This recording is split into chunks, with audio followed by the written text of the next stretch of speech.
Jeremy Oliver here with Paul Scorpo at Scorpo Wines down the Mornington Peninsula, south of Melbourne, and very lucky to be tasting a range of Paul's releases under the Scorpo label. And we're starting off with a Pinot Gris from 2023 vintage. And Paul, Pinot Gris is a grape variety that's been long spoken about, its association with the peninsula. Why do you think it?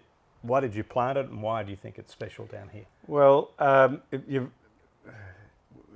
you've got to give credit to the Quealys who introduced it into the peninsula back in the day. And we're talking nearly 40 years ago. Yes, and so it was that, and it's such a generous and approachable wine, and structurally it's got the same genetics as the Pinot Noir. The other thing I like is that these older volcanic soils that are rich in minerals really suit Pinot Gris. And we've always made it as Pinot Gris. We pick the grapes ripe. It's an aromatic variety. We don't want to confuse it with Pinot Grigio. That one, and so ours has always been sort of picked to really feature the aromatics of that of that variety. So, for instance, I'm smelling this, and then there's musky florals and pear, apple skin, but this lovely musk coming through it. There's always that sort of that perfumey element, and even sometimes to the point of freesias and all sorts of exotic wildflowers as well.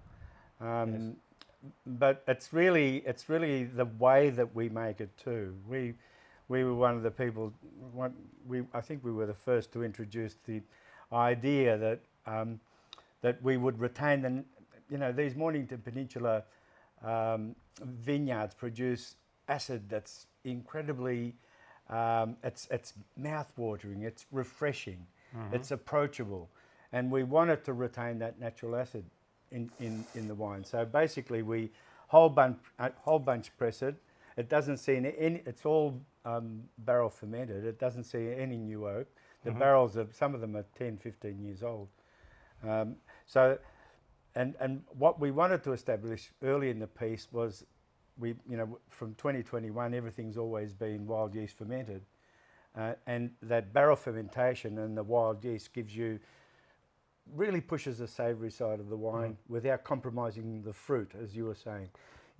From pears and apples and all sorts of taste sensations in there.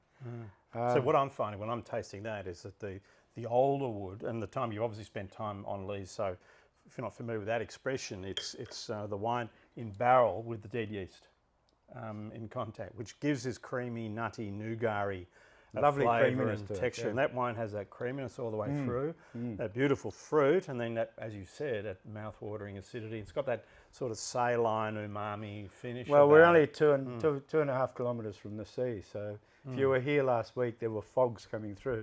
You couldn't see to the, more than 5-6 metres in front of you. Wow.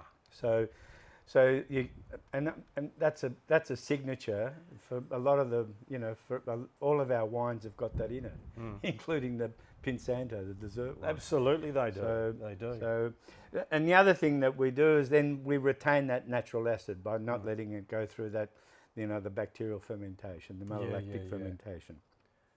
The main thing though is that we leave it on lease after the fermentation, right up until the beginning of malo, and then we'll you stop it all. Then we'll stop it from going through. You filter that and away we go. Well, it's filtered and not fined.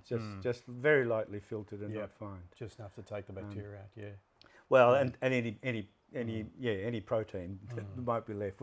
I don't like cloudy wines. No, that's not a good thing. But anyway, that's lovely. It's a delicious Pinot Gris, and I think. So the perfume, even while we've been talking, the perfume is really coming through. It's just opened beautifully. It's floral. But no, that's a beautiful wine. And for those of you who want to know what the fuss is all about Pinot Gris, I really do recommend tasting this wine.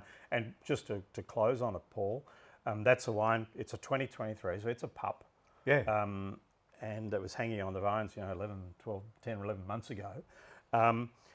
This is a wine I would keep for between 3 and 5 years, I'd suggest, and get that really enhancement of the perfume, the musk, and the flesh and the creaminess. I showed last year to about 11 sommeliers in my distributor in Brisbane organised a dinner for there was about 13, 14 of us, most of them sommeliers, and I showed a 2001. Ooh. And they just couldn't.